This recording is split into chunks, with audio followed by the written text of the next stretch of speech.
Welcome to Pompey Museum of Slavery and Emancipation. This is one of the oldest buildings here in Nassau from 1769. This is a reading expedition, as you can see. This right here on the left-hand side speaks about the building itself and the name of the slave that it's named after. Right here on the left-hand side, we have the horse panels that you can tap into the history of the Bahamas and our culture. And as you tap into it, it gives you the different cultures like Junkanoo, and it gives you inheritive. And in the middle here, it talks about the freedom of slavery in the Bahamas and our independence. And if you look on the left-hand side, if you look on the right-hand side here, it talks about Africa and the beginning of the slave trade. Hey, shalom, Mosaic Christ bless.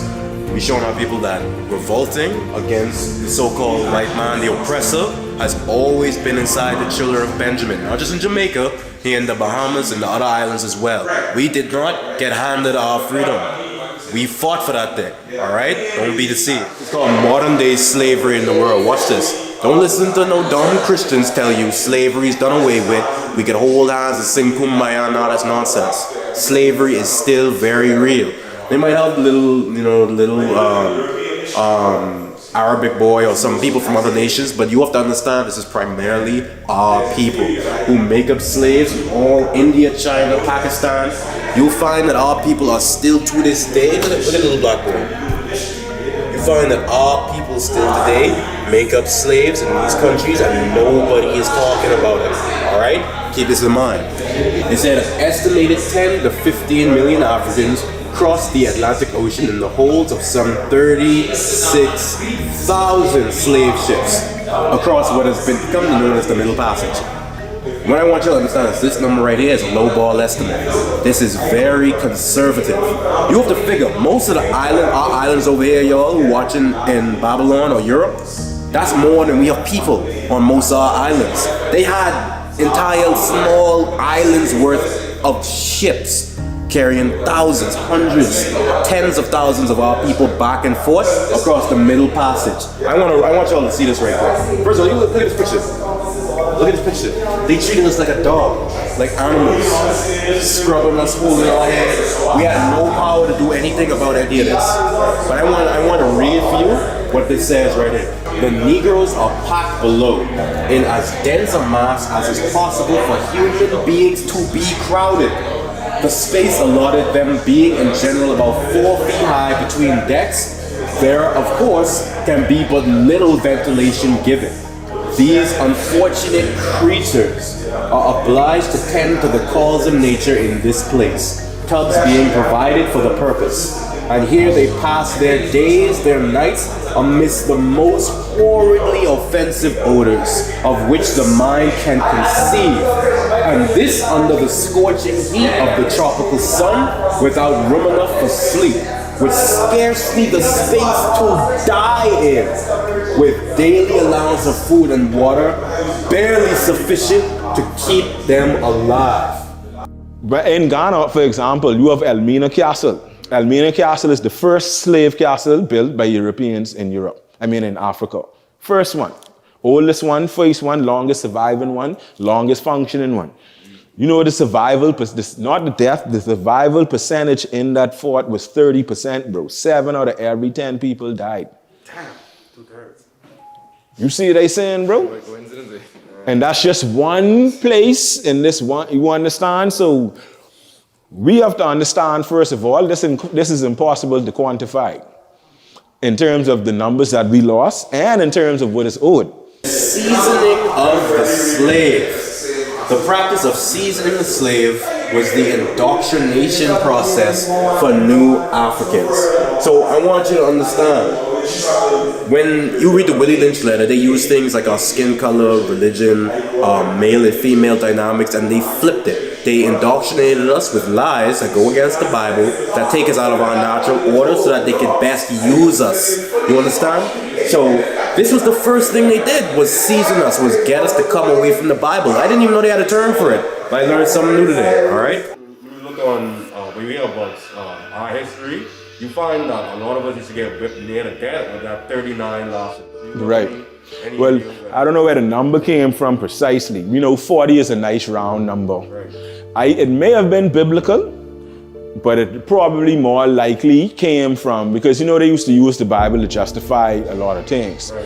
And the Bible has so much information, so much stories, If you have a certain agenda, you will be able to find something to kind of politically twist it and say, oh, see this, say that, so you could, right? So I don't know where the 39 came from, but it was with the typical instrument used was like the cat o' nine tail, which is the most brutal one with the metal screws at the end of the 9-prong whip, or it would have been like a horse whip or a cow's whip that they would have used. So we don't know where it came from, but that was the typical thing. So Pompey, for example, would have experienced that at the end of his revolt in the front of everybody, and he received that in the span of 2 hours. So they had other laws. For example, if you get a certain amount of lashes, they only could administer a certain amount. And then I think there was some silly law like the scab had to begin to form before they could continue the lashes, or some stupid law like that, which probably might have even made it worse, because then it's so tender and then you got to get it again. And us who are the descendants of colonized enslaved people, now seeking to get back to our roots. That is a part of our story, bro. So Rasta need to be there, Hebrew need to be there, Ankudam need to be there. All of these represent people in the Bahamas who are using religion for their freedom, bro. Just like the Lodge them, you get all the Lodge them here, you know what I'm saying? You get all type of thing about church on the other side and all of that, you know what I'm saying? And honestly speaking, we know the time. So Bobo Shanti, Naya Bengi, Hebrew, the Coptic Church, Ifa like me, they all I need to be there. People who just moving away from what they try exactly. You see what they saying? Because all of us represent that vein in our own right. Now you could believe whatever, but we heading in the right direction. That's the way I see it from a personal level. You see what I'm saying? In terms of moving away, I mean, whenever I get into it with someone who just following, let's say, Eurocentricity in terms of their spirituality, yeah, cooning, right? I just be like, bro, think about this by like, first of all, you have one group calling themselves Christians. You have another group saying that they just do whatever. One doing all the raping, the stealing, the killing, the looting. And one is the victims of the raping, the stealing, the killing, the looting. How are they the good guys? How are they evil? Like, how are they the victims? You understand? Inherently evil? No, they're not. So this right here was a double sort of transport collar that they used for the enslaved, right? And as you can see, this is a very crude instrument to have this around your neck, 2 by 2. And as things evolved, they would purposely put two people from two different groups that would have had some sort of problem together or something like that, right? So they would take a Yoruba and a Fawn, different language, different religion, put them together, and this was having to do a lot with the march to the coast to make sure, of course, you don't try to escape. And it was just kind of 2 by 2 thing. This utter brutality, of course, that we suffered from. Now, this is a sculpture that was done by a local Bahamian artist, not depicting Pompey, but depicting an enslaved African typically. And of course, you can see the turmoil on his face. Now, this, like most of our artifacts, came from the Charleston slave markets, right? This is the ball and chain. And of course, if you would have run away, you would have been required to wear something like this. You had people that would have worn something like this for most of their lives, for simply trying to run away and be free. And though it looks small, this ball is easily about 45 pounds in weight. And there you see they have a handle to you to carry it around and you couldn't move around. And this was just something that was made to slow you down. And even if you had something like this, these instruments of torture, it would not drop your quota. So if you had to pick a certain amount of cotton or do this or do that, your quota would not drop despite this hindrance to your daily life. So they call this one the crab collar. I don't know why they call it the crab collar, but essentially though, they put the rocks inside of it so that when you're moving around in the night after trying to run away to freedom, you would do that. This was typically a lot of times used with children, women, and stuff like that, particularly if you had grueling jobs on the plantation, because it was a lot lighter. If you could see at the top of the door, that was another instrument, a lot more cruel, a lot more sinister, that served the same purpose. Now with that, I mean, you could just see how that's sitting on him, like, yeah, you know, you could see how it's sitting on him. It's crazy, but with this would make it easier to track you, and it prevented you from falling asleep. This was just like evil genius right here, bro, like, yeah. When I actually read up on this, I cried that day. Like, I was just like, out of rage, though. You know you're scared like that sometimes, I was supposed to ask you yesterday. Yeah, like, so when you dive that conch, you get in stick. Stick in your back, stick in your legs, stick right.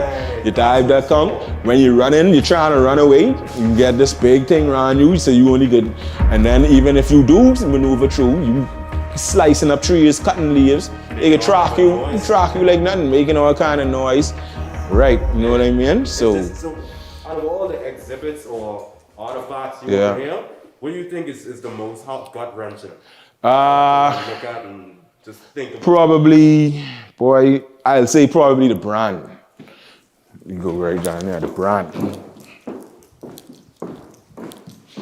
Probably, and the reason I say the brand, because everybody wouldn't have experienced those other two. Everyone experienced this. Everyone experienced this. Now, this brand in particular was the runaway one. So if you was always running away, they would brand you on your face with this. Yeah, it's an R actually. If you look, it's an R. Like how they used to. Huh? No, that's for runaway. For runaway. But roll out his own too. It would say LR Lord. Yeah, like he crashed. Yeah, you know how it go, bro. Crazy stuff. But yeah, so this was one that they did on your face for the runaway. Yeah, so you see that R, they don't know you was a runaway.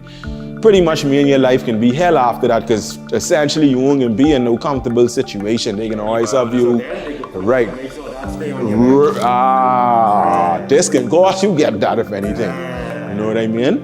And like you watch Roots, you know, cut off your foot, cut off half your foot. All these is real things they did, bro. Even there's a fella named Jackson, who was probably our most, let's say, most gangster runaway. There's a fella who just keep running away, escape from jail, all this stuff. And every time they describe him, you could see where he get catch and they beat him. And then the next time they describe him, they say, oh, he eye closed down because he, you know, and then bang. And then you have all of these things, like you have these stories of this woman arm thing, twist up because, and then you could be able to see, like all these injuries, these people, that's because they getting abused, bro. You see what I'm saying? And it's probably worse in my view that we get the story that it wasn't so bad here. And like I say, it never makes sense to me, babe. Before I even start this job, when I start analyzing, I was like, babe, that don't make no sense. The worst place is, we don't know, Georgia, they had a saying in the United States, I'd rather be a nigger in hell than a slave in Carolina, bro. Now, this here represents the last known slave ship to come to the Bahamas, known as the Peter Mowell. It was actually named after a famous businessman and lawyer, and that's how they named a lot of these slave ships, owned by a man named Salvador Prats, who was based in New Orleans, right? Now, with the Peter Mowell, it was supposed to be headed to New Orleans, but then it hit a little storm, and then it wrecked off of Vineyard Key, one of the keys off the east coast of Abaco.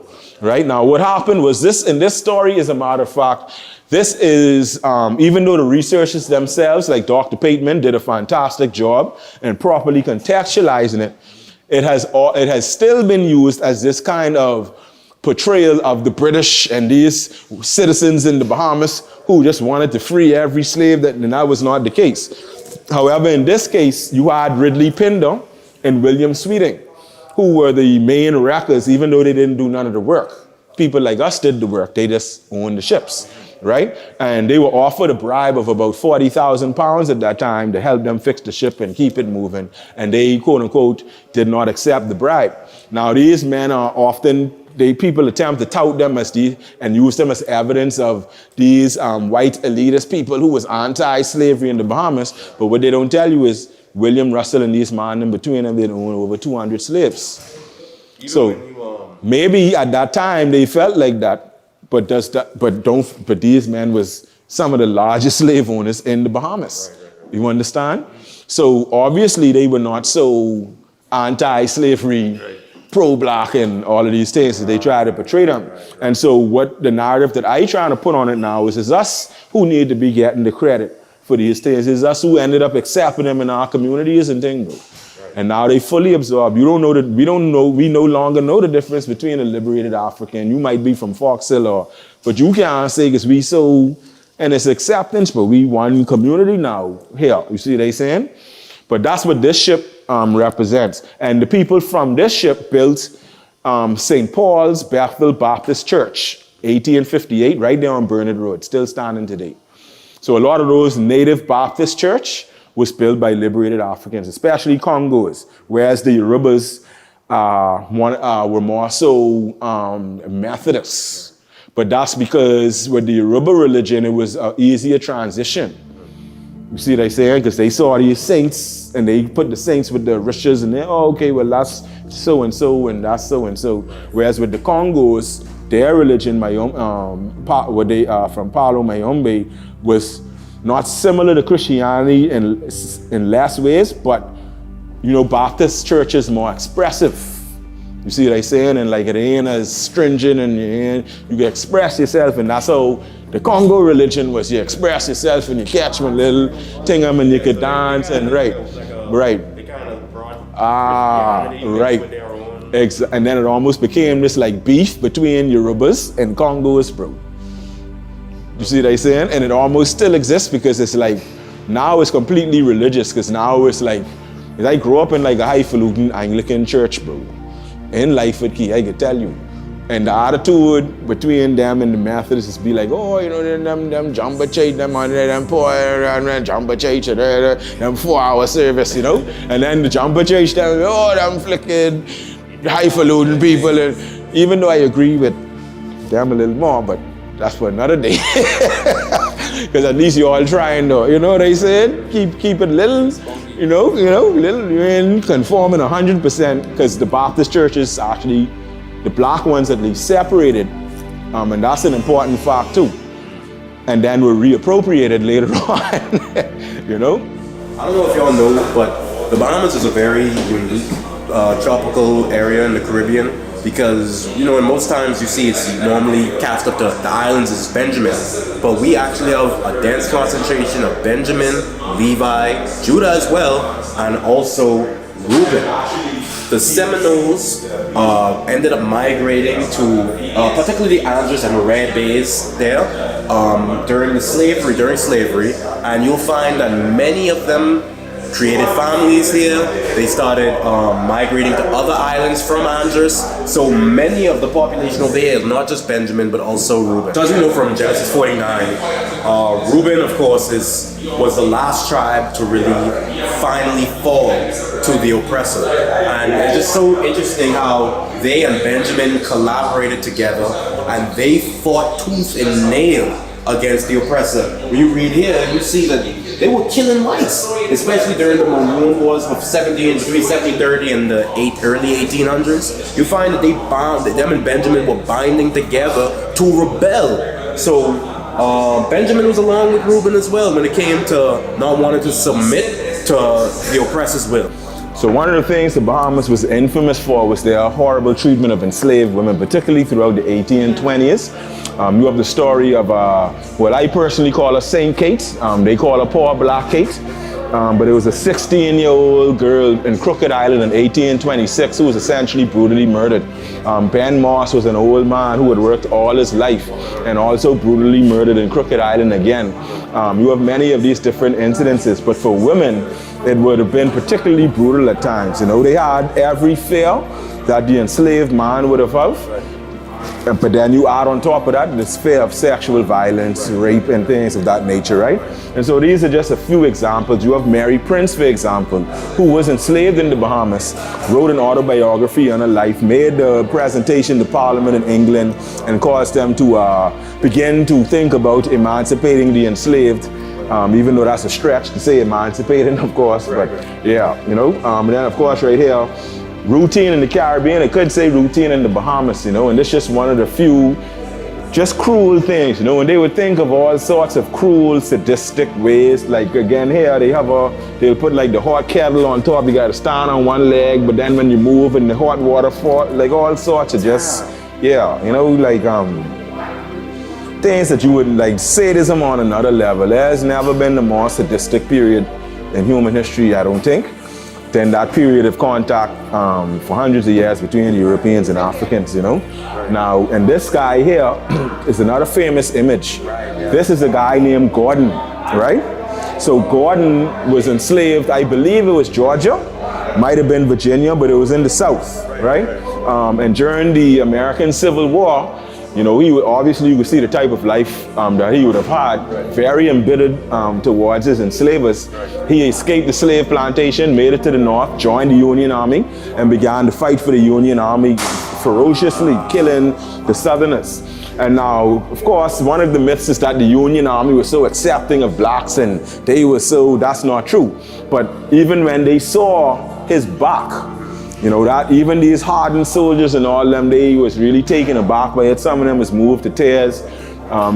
It was apparently a very strong moment among the Union troops, where even some of those racist whites started to sympathize with us a little more and being like, bro, I didn't know it was that serious and all of these things, you know. And then, of course, that camaraderie in the war would probably bring a level of solidarity between you and somebody else, right?